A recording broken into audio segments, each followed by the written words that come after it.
Congratulations, Sam. I was here with you yesterday after your doubles win, but what is it about the Australian Open that brings your best tennis? Yeah, thank you. I think for me, what really helps is I'm just very comfortable and relaxed because the weather is always great, the people are always great, the food is great. What's not to like? But also, I think the courts, especially the main bigger courts, really suit my style, where I can just go back and play the rallies and get some more angles as well. But overall, I think just the fact that I'm really relaxed coming into every match makes me play even better as well. Questions, please. Ben. How important was that staying composed in this match? Because there are a lot of ups and downs, especially in the both sets, but especially against the first set coming back. How important? How important was staying relaxed? Oh and yeah, staying no. composed? I think I had a rough start. I made a few too many errors in the beginning, just unforced errors really.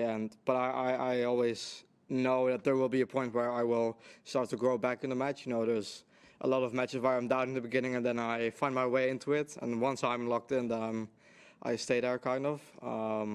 So from experience, I know that I just have to stay relaxed, stay calm, keep trying to find a way to get back into it. And yeah, that ultimately happened again today. You think that staying calm is the key to winning a match like this? Yeah. I think you have to stay calm, but you do have to find, you do have to think about what's happening. I knew that in the beginning, like I said, I was just making too many unforced errors, and he was playing very solid. And I think I changed a little bit, trying to be a little bit more aggressive, but still having a balance between aggressive and just keeping the rallies going. And I think that's how I managed to turn it around. Ben.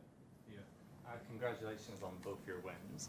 Given your match today and presumably had to put your celebrations on hold after yesterday's match, how will you be celebrating this afternoon? Yeah, normally if I win a tournament, I try to get a pina colada, but I think you guys already know that, are well aware. But there's some nice, I think, Canadian clubs over here, so I'll have a few of those. Yeah. Jackson? Sam, congratulations on winning today. It was obvious that you were met with emotion after you won the match. What does this title mean to you? Obviously, you've done it so many times here, but what does this mean to you? Yeah, I think it's very special for me to once again have won the tournament. After the first one, you want to win the second, and then it's unbelievable to have won the fourth one in a row now. It's really crazy when I think about it. But I think always, winning a Grand Slam is very special. But I think for me, after the last few months, I've been quite rough, and I'm really just proud of myself that I've been able to show this level this week. I think that ultimately made it extra special for me. Some of those names that you join now by winning your fourth consecutive title here, like Didier de Groot, Esther Vergeer. There's some, obviously, highly respected names in their own right. What does it mean to you to be able to join a list like that and, accomplish so much in such a short career? Yeah, no, that's great. I wasn't really aware of that, to be honest. I'm not sure if anyone knows what Dylan's record here is, but hopefully I'll be able to break that one day as well. Yeah, he's 1-7, so. Okay, well then I'll have a few more years to try, hopefully. When you describe the last few months being rough, can you be more specific about, is that just on court, or how were you coming back from? I don't want to elaborate too much. I stopped working with my coach, and I'm still in the process of looking for a new one. So I'm, obviously that's a tough period to go through. That's really all I want to say about that. But that's why I'm really happy to be able to show up with this high level. Yeah, I wanted to ask about that also. Just how tough was it to win this tournament without a coach? Because I know Niels was going over to his coach and talking sometimes, and you were there sort of on your own, but still managed to pull through.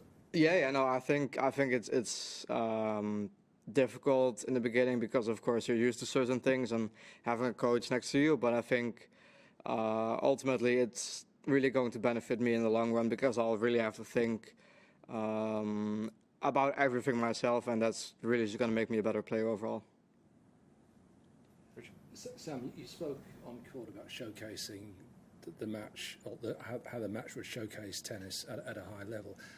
How important is it to get a really good match of this quality, of this caliber, to project the image, a positive image of wheelchair tennis? I think wheelchair tennis is something that we just really have to keep pushing to to grow the size of the Grand Slams, but also just general other tournaments, because I think it's a very important aspect of tennis in general. There's millions of people all over the world who have some form of a disability, and I hope it's really empowering for them to see what we can do in the chair, and that's why I want to be able to show a high level like this today. The match itself was very tight. What was the actual difference between winning and losing today? Sorry. What was the difference between winning and losing? Because the match was very tight. Yeah, it was. I think just a few points. I saw the first set. I had 44 points. He had 43 points. So it was very, narrow margins. Of course, I was down 5-1, I think, and then I started picking up from there. But yeah, I mean, sometimes you just need a little bit of luck.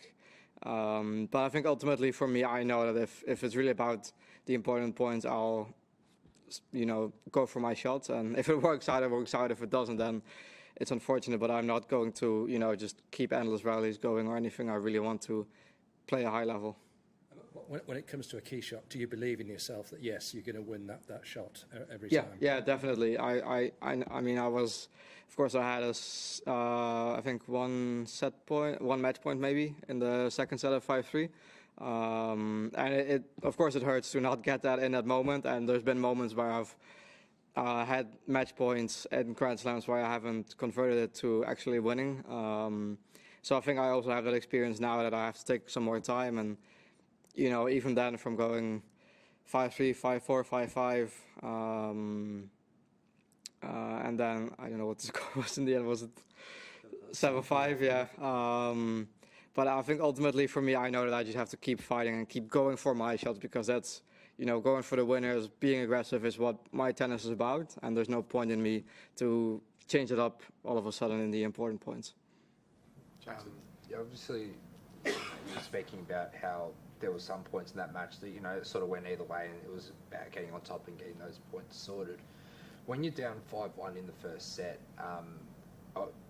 I suppose what was that motivation? Was it to stay aggressive, or was there something that sort of clicked with you to go on and win, the next 5 games? Well, I think sometimes, like I said, you do need a little bit of luck. I think he's obviously 5-1 up, and then if you go 5-2, 5-3, 5-4, maybe something changed for him as well. But I think for me, ultimately, I knew that I was just making too many unforced errors, and I had to be more solid. While at the same time, not just playing everything back, but also, trying to go for my shots. And in the beginning of the match, I just made too many errors. And then I think once, I win that game from 5-1 to 5-2, and then I had the new balls to serve, or he had the new, I'm not sure. But I think ultimately, like I said, it just comes down for me to just knowing that I have to keep fighting for every point. And I think that somehow got me through it. There was one particular game, I think, when you were coming back in the second set. Also, I think he was serving at 3-4 and played like a pretty short, kind of a loose game from him. Do you sense his focus drifting at times? Think you take advantage of that? Yeah, I think there were a few very quick games. I think ultimately that comes down to, for me at least, from my point of view, just keeping the pressure on him. If I have the momentum, then I'll try to keep it for as long as possible. Of course, just try to play my points quick, try to keep him under pressure, not give him any time to think. And then ultimately you see that, you kind of keep it going for a while. And then I think I had 2 really quick games. And after that, the momentum kind of shifted towards him again. And then in the end, it kind of stayed with both of us. Yeah. Your rivalry with him is obviously such a huge part of the quad division. How important is it for you to be able to win over him and have some momentum in that matchup also? Yeah, of course we have a really good rivalry. I think for me personally, it's I always want to win against anyone. Of course, I'm glad to win today again because he is such a good player, and because of the situation I'm in, it makes it extra special for me. But it's not like I have a very specific desire to just beat him. It's I want to win against anyone, and like I said, he's a very good player, so to win against him today is very good always. Jackson? Speaking about this rivalry, I suppose, I don't know if you know, but Niels actually overtook you in the rankings before this competition, and he was ahead of you by 1 point. How does it feel, I suppose, to, you know, with this, take that back and I suppose, you know, assume bragging rights again? Yeah, and I saw he was at one point. I mean, it's ultimately, you know, it's nice to be the number one, and I'm glad that I ended the year last year as number one. But ultimately, for us as tennis players, being number 1 or 2 is most important compared to, you know, if I was number 3 now, I would, you know, maybe play Niels in the semifinals. But now it's always only, if I'm number 1 or 2, it's only going to be in the final if I get there. So that's really the most important thing for me, to try to stick on to the top 2. Great. Thank you, everyone. Thank you. Thank you. Well done.